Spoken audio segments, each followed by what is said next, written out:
Hello guys, welcome back on हमारा blogs YouTube channel. आज है 1 जनवरी। अगर आप संगम आने का प्लान कर रहे हैं तो ये वीडियो सिर्फ आपके लिए है।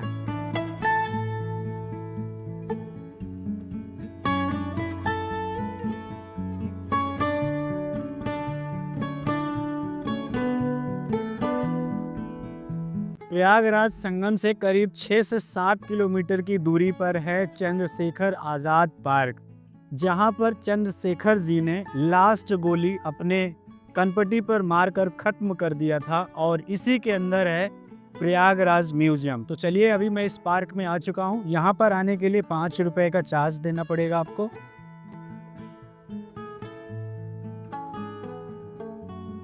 तो अभी आप मेरे पीछे देख सकते हैं, ये इलाहाबाद का म्यूजियम है। तो सबसे पहले गेट पर आपको 5 रुपए का टिकट लेना पड़ेगा। फिर अंदर आएंगे तो आपको सबसे पहले लाइब्रेरी, यहाँ पे जो म्यूजियम है उसको घूमने के लिए जाना पड़ेगा और म्यूजियम का जो है 50 रुपए है। तो सबसे पहले मैं आपको लेके चलता हूँ म्यूजियम घुमाने के लिए।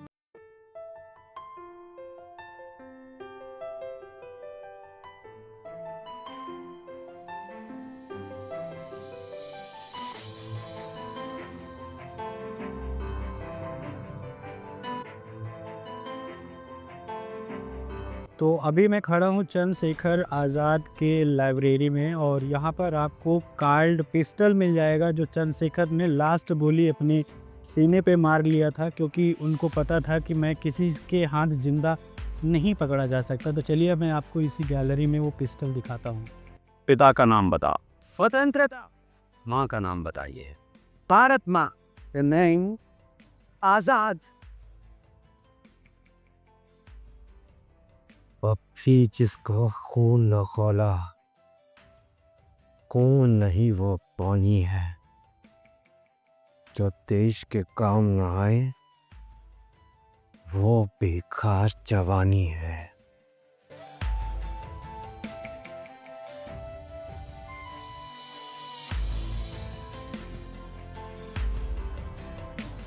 ओवरऑल संग्रहालय में आने का मतलब है कि अगर आप इसके अंदर आते हैं तो यहाँ पर आप कोई भी पुरानी चीज़ ढूंढ रहे हैं तो आपको इस पुस्तकालय संग्रहालय के अंदर, म्यूजियम के अंदर मिल जाएगा। अगर आप पत्थरों से रिलेटेड कोई चीज़ ढूंढ रहे हैं या फिर चंद्रशेखर आज़ाद के बारे में कुछ जानना चाहते हैं, कुछ देखना चाहते हैं, या फिर किसी भी तरह की पुरानी टूटी फूटी मूर्तियाँ, कोई भी चीज़ देखना चाहते हैं, तो ओवरऑल सारी चीज़ें इस म्यूजियम में आपको मिल जाएंगी। तो इलाहाबाद म्यूजियम में गया, 50 रुपये जो था मेरे लिए, सिर्फ मैं कह सकता हूँ कि अगर 25 रुपीज़ होता उसका चार्ज तो ज़्यादा अच्छा होता। 50 रुपये उसके लिए ज़्यादा लगते हैं। 50 रुपये लायक मुझे नहीं लगता कि वो था। तो म्यूजियम देखने के बाद, जो म्यूजियम में मैंने आपको पिस्टल दिखाया था, कार्ड पिस्टल जिसे बोलते हैं, जिससे उन्होंने चंद्रशेखर आज़ाद ने गोली मारी थी अपने कनपटी पर, जिस लोकेशन पर गोली मारी थी, अब मैं लेकर चल रहा हूँ आपको वहाँ पर और दिखाता हूँ।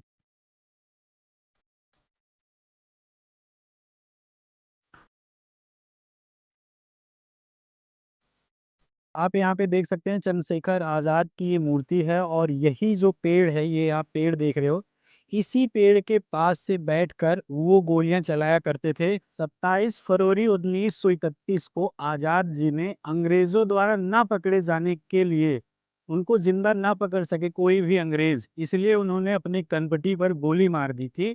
और जब उन्होंने गोली मारी थी तो अंग्रेज जब उनको देखने के लिए उनके पास गए थे तो अंग्रेजों को लग रहा था कि ये एक लड़का आज़ाद नहीं है, बल्कि यहाँ पर काफ़ी सारे लोग हैं जो गोलियां चला रहे हैं।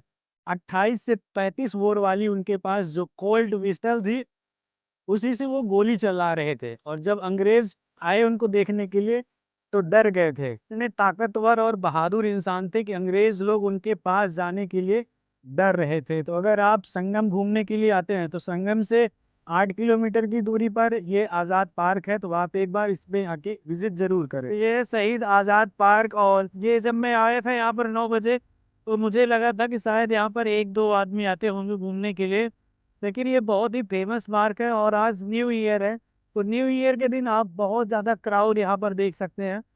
पूरा रोड भरा हुआ है यहाँ पर। जिसको घूमने के लिए देख लो कितने लोग आए हुए हैं।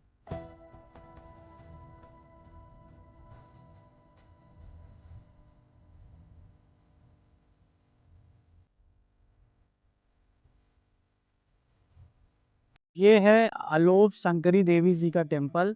अलोप शंकरी टेम्पल जाने के लिए अगर आप संगम आए हैं तो संगम से अलोप शंकरी जो मंदिर है वो 3 किलोमीटर है और नैनी ब्रिज से 1 किलोमीटर की दूरी पर है। तो ये शक्तिपीठ टेम्पल है आलोप शंकरी। तो आप यहाँ पर ऑटो रिक्शा के माध्यम से आप आ सकते हैं, जैसा कि आप मेरे पीछे देख सकते हैं, और 20 रुपये आपको सिर्फ किराया देना पड़ेगा।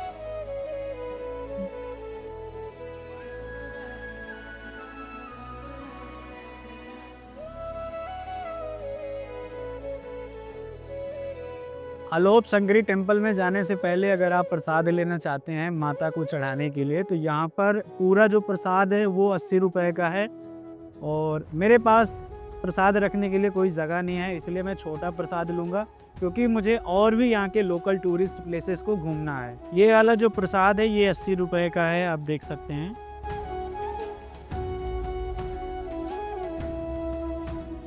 तो चलिए अब चलते हैं मंदिर में दर्शन करने के लिए। तो आप देख सकते हैं जो भी लोग मंदिर में दर्शन करने के लिए आते हैं शूज़ वगैरह सब यहीं उतार देते हैं।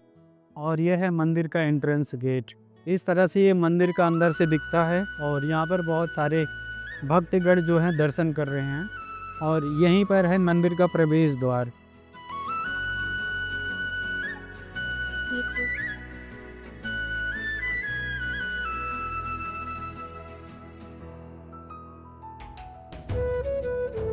प्रजापति दक्ष की पुत्री और शंकर भगवान जी की वाइफ माता सती का यहाँ पर दाहिना हाथ गिरा था और यहाँ गिरने के बाद वो लुप्त हो गया था, इसीलिए इसको अलोप शंकरी देवी मंदिर के नाम से जाना जाता है। तो इस मंदिर में दर्शन करने में सिर्फ 5 मिनट लगे, 5 मिनट में दर्शन हो गया है। क्राउड ज़्यादा नहीं था आज। प्रजापति दक्ष ने एक यज्ञ किया था जिसमें भगवान शंकर को नहीं बुलाए थे। भगवान शंकर को न बुलाने के बाद माता सती फिर भी अपने पिताजी के घर चली गई थी और शंकर भगवान ने उनसे बोला भी था कि आप बिना बुलाए अगर आप अपने पिताजी के घर जाएंगे तो हो सकता है कि आपको वहाँ पे असम्मान का सामना करना पड़े। और इसके बाद भी वो चली गई थी।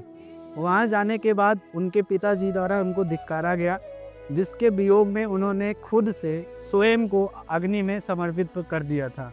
इसके बाद भगवान शिव जो है माता सती को लेकर तांडव किए थे और तांडव में इतने विलीन हो गए थे कि धरती पर प्रलय आने वाला था। तो भगवान विष्णु ने माता सती के 52 टुकड़े किए थे और उनमें से एक टुकड़ा जो उनके दाहिने हाथ का अंग था वो आके अलोप शंकरी देवी में गिरा था।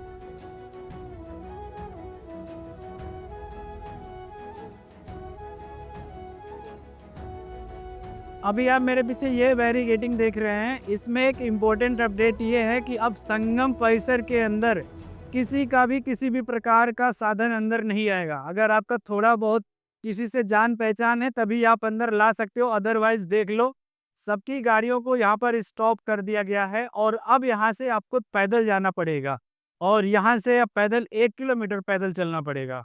अभी मैं आपको चाय पॉइंट ये दिखा रहा हूँ, ये चाय पॉइंट है संगम के रूट पर है। और इसको मैं आपको क्यों दिखा रहा हूँ, क्योंकि इन्होंने 4 करोड़ रुपए में यहाँ पर टेंडर लिया है इसका। सिर्फ चाय की दुकान खोलने के लिए इन्होंने 4 करोड़ रुपए लगा दिए हैं। ये है 14 रत्न कथा द्वार। मैं अभी आ चुका हूँ संगम और जब तक संगम का ये मेला चलेगा मैं आपको अपनी वीडियो देता रहूँगा। पर डे एक वीडियो डालूंगा और यहाँ पर संगम घाट के बारे में सारी अपडेट आपको देता रहूँगा।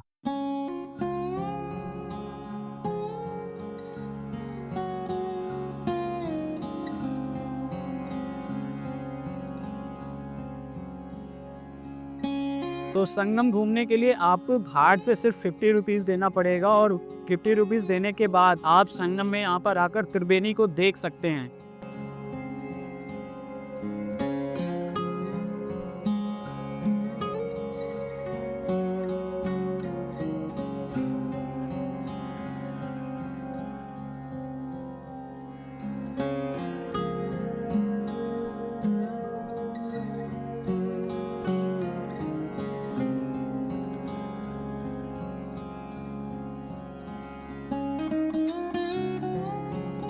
तो संगम घाट पर अगर आप कैमल राइड करना चाहते हैं तो इसके लिए आपको 50 रुपीज़ देना पड़ेगा। कैमल राइड आप 50 रुपीज़ देके कर सकते हैं।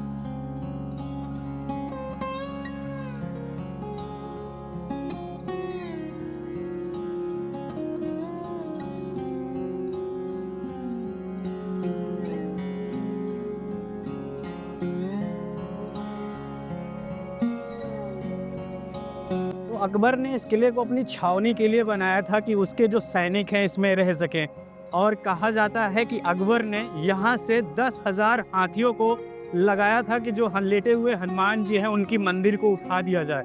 10,000 हाथी लेटे हुए हनुमान जी को उठाने के लिए इस फोर्ट से गए थे, लेकिन हनुमान जी का बाल भी बांका नहीं कर पाए। तो संगम में स्नान करने के बाद आपको आ जाना है अक्षयवट वृक्ष देखने के लिए प्रयागराज फोर्ट के अंदर, जिसे पहले अकबर फोर्ट कहते थे, आज वो हो चुका है इलाहाबाद फोर्ट। तो आप इसके अंदर आके यहाँ पे 2 वृक्ष हैं अक्षयवट के, जो कि 300 से 400 साल पुराने हैं। और प्रभु श्री राम ने, माता सीता ने इस वृक्ष के नीचे 3 दिन तक विश्राम किया था और इसके बाद यहाँ से वो चले गए थे चित्रकूट।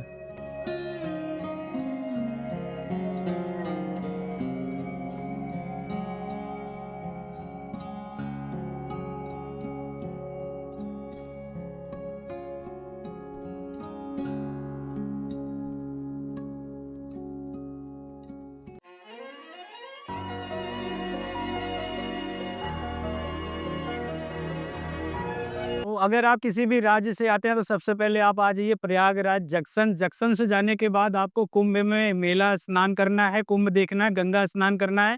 गंगा स्नान करने के बाद आपको आ जाना है प्रयागराज के ये फोर्ट में, और प्रयागराज के फोर्ट में आपको मिलेगा अक्षयवट वृक्ष देखने के लिए। तो अभी मैंने आपको अक्षयवट वृक्ष दिखाया और अभी आपको दिखाते हैं, यहाँ पर लिखा है अक्षयवट मंदिर पतालपुरी किला। तो वहां पर एक था अक्षयवट का वृक्ष और ये है पतालपुरी किला। तो चलिए अब आपको यहाँ पर दर्शन करवाते हैं। ये जो अक्षय वृक्ष का ये है पेड़, ये ओरिजिनल वाला है। महाराज यही ओरिजिनल है, यही वहाँ जाइए नीचे पले होता है जो आप सब ये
तो आप देख सकते हैं कितना ज़्यादा क्राउड है, तो लोग संभालने पे नहीं संभल रहे हैं और ये सब आज नए वर्ष के चक्कर में हो रहा है।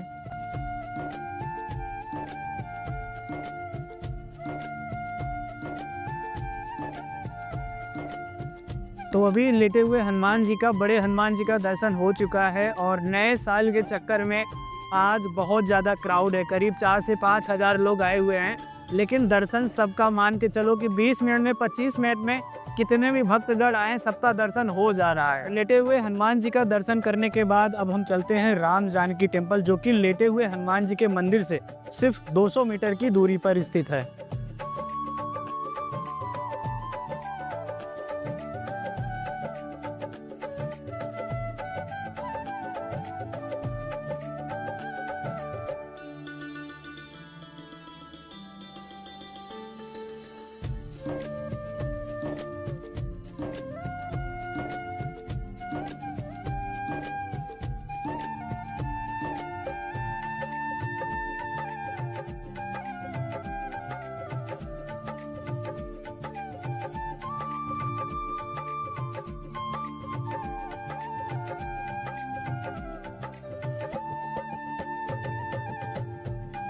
कल के वीडियो में मैं राम जानकी टेम्पल को कवर करना भूल गया था, क्योंकि ये मंदिर दिन में बंद होता है।